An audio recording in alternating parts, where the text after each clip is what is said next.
Welcome back to my Star Wars playlist, guys. Yeah, I just reviewed The Phantom Menace, and yeah, I went through how disappointing of a film that was. So when Attack of the Clones came out in 2002, people had the slightest bit of hope and optimism that it could be an improvement. And there's some facets where it is an improvement, and you can tell that writer-director George Lucas was listening to his fan base. But believe it or not, Attack of the Clones is my least favorite Star Wars movie of the main saga. This story is set 10 years after The Phantom Menace, as thousands of planetary systems are slowly seceding from the Galactic Republic and joining the newly formed Confederacy of Independent Systems, led by former Jedi Master Count Dooku, played by the late Christopher Lee. The galaxy is on the brink of civil war, and Obi-Wan Kenobi, played once again by Ewan McGregor, excellently mind you, is investigating a mysterious assassination attempt on Senator Padme, played once again by Natalie Portman. And that leads him to uncover a clone army in service of the Republic and the truth behind separatist movement. Meanwhile, his apprentice Anakin Skywalker is assigned to protect Padme,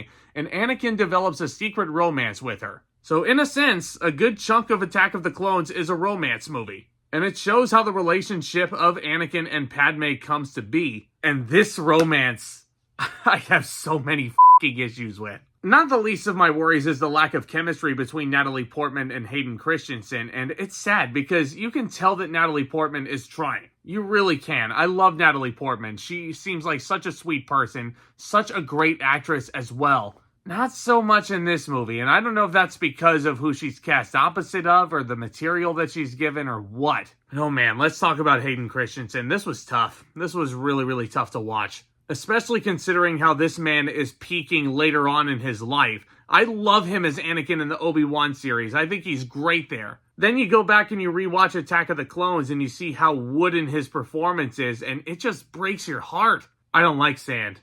It's coarse, it's rough, it's irritating. Gets everywhere. Why does he need an accent when he says that? It's so weird. And it's just awkward delivery and awkward circumstances. Like, how do you not expect this Jedi to fall in love with Padme when he's assigned on security for her? And they're given romantic escapism getaway venues to lay low for a little bit. And the fact that you have Padme sitting there like, oh, I can't love you. The senators would think less of me if I loved you. And when you get deeper into the movie and she's wearing even more revealing clothing as scenes go on, yeah, no shit, these two get together. And the Jedi Council in this movie, once again, most of their scenes are just them sitting around and talking. Yoda, Mace Windu, not really given much to do comedic-wise, which they really should be. A lot of them are sitting there saying, oh yeah, Jedi can't love. Jedi aren't supposed to love.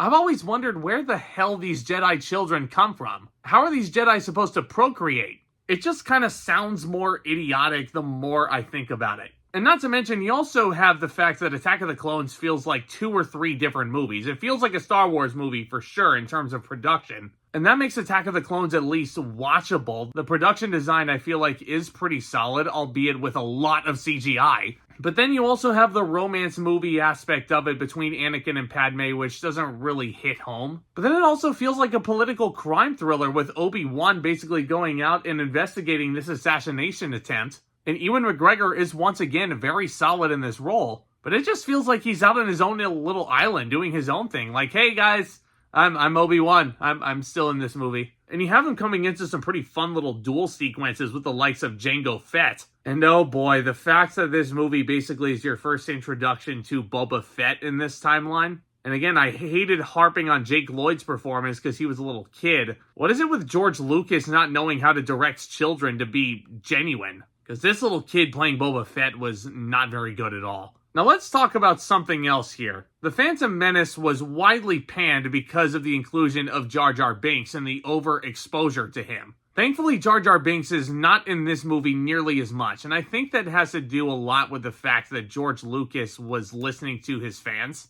Jar Jar Binks is only in maybe 2-3 scenes, if that, with Attack of the Clones. And yeah, it's a lot less obnoxious. But George Lucas just could not help but have his cake and eat it too, with Jar Jar Binks being involved in a crucial Senate scene, where he basically is giving emergency powers to Chancellor Palpatine. That's right, the rise of the Emperor and Palpatine's rise into power, whoever gave him power, that can all be traced back to motherfucking Jar Jar Binks. So Palpatine's whole puppet master scheme can be traced back to Jar Jar Binks being the one to give him power. You had to go there, didn't you? You had to. You couldn't just let Chancellor Palpatine be a puppet master. Now, I'm sure a lot of people are going to be saying, oh, Jar Jar Binks was easily manipulated into giving Palpatine this power. Palpatine is a cool enough character in his own right. Just let him be the brains behind the entire operation. And yes, this movie does have some cool-looking action set pieces. I use the word set pieces very loosely because, once again, a lot of this is CGI. I'm sure this looks really good for 2002, but when you look at this movie 23 years after the fact, you can tell that this is just, this... Again, it feels like a studio far, far away, not a galaxy far, far away. That asteroid chase sequence with Obi-Wan Kenobi, it is still put to shame by the iconic asteroid field sequence in Empire Strikes Back. This asteroid field sequence feels like a dollar store ripoff of that. And yeah, the onset of the Clone Wars and everything leading up to that, the whole final fight sequence is fun enough as it is. Like I said, you can watch Attack of the Clones and be entertained by some facets of it. But God, the awkward romance, Anakin's creepy facial expressions towards Padme, like how the does she fall for this guy?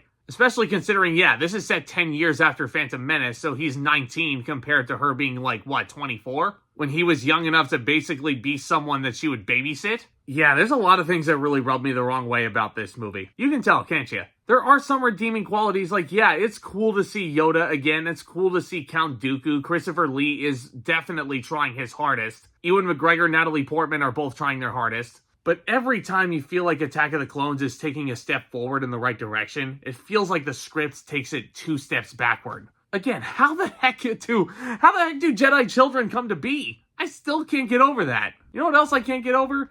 Yoda having a lightsaber battle with Count Dooku. It kind of takes away a lot of Yoda's teachings in Empire Strikes Back and puts them in a different perspective. Because a lot of what he was teaching Luke is, oh, you don't need a lightsaber. It's not about the muscle and the brawn. And yet you have CGI Yoda jumping around like a little pinball fighting Count Dooku here. And yeah, you know, this movie is just...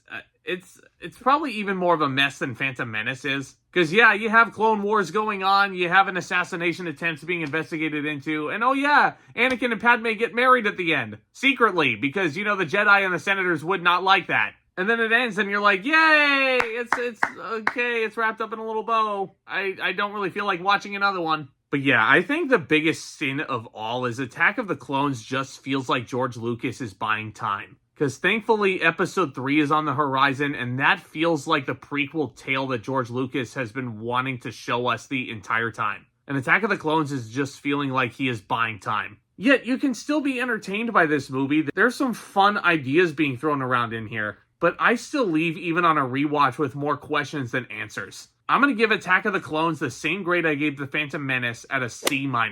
Even though it's my least favorite, quality-wise, it's probably on equal playing field with Phantom Menace, because it feels like both of those movies are just build up to what we really want to see, which is next up on this playlist, Revenge of the Sith. A comfort movie for a lot of my friends. There's a big tradition about this movie that I dare not get into right now, but that is easily far and away the best of the 3 prequels. And I can't wait to dig into that with you guys and more. Hit that subscribe button if you've stumbled across this channel for the first time, and tap on that thumbs up as well. I love talking all things movies, all things entertainment over here on the regular. Thank you guys so much again for tuning in and for your continued support. And with all that being said, Back Talk, commence.